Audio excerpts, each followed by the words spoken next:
Serokvezîra Almanyayê Angela Merkel dohate Tirkiye û bi serokkomar û serokwezîr re hevdîtin pêkan.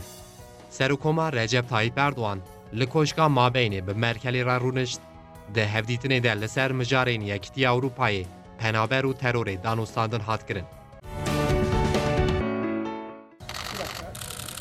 Pirsgirêka penaberan bi şansûliya Almanî re bi berfireyê hate gotûbêj kirin.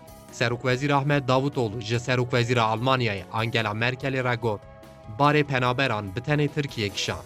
Her du serokvezîran li ser çend mijarên giring axivîn, ku peybana muafiyeta vîzeyê jî di nav wan de ye. Kanlarının her birinin Li Oremara Heqariyê di navbera hêzên ewlekarî û PKK de pevçûn derket, 4 esker şehîd bûn. Her wiha li Dêrsimê jî teqemeniya ku li kêleka rê hatibû bicîkirin, dema wesayta bi zirxiya leşkerî derbas bû hate teqandin, di wê êrişê de jî 2 leşker şehîd bûn û du jî birîndar ketin.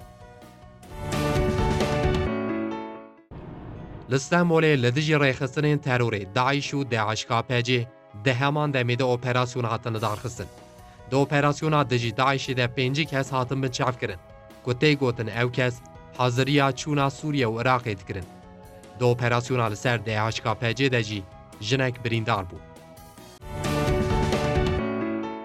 Soruşturma ciddi şekilde derinleştiriliyor. Di lêpirsîna teqîna li Enqerê de ji 14 kesên bin çavkirî 3 kes hatin berdan, 11 kesên din, 2 serê sibê sevqê dadgeya Enqerê bûn.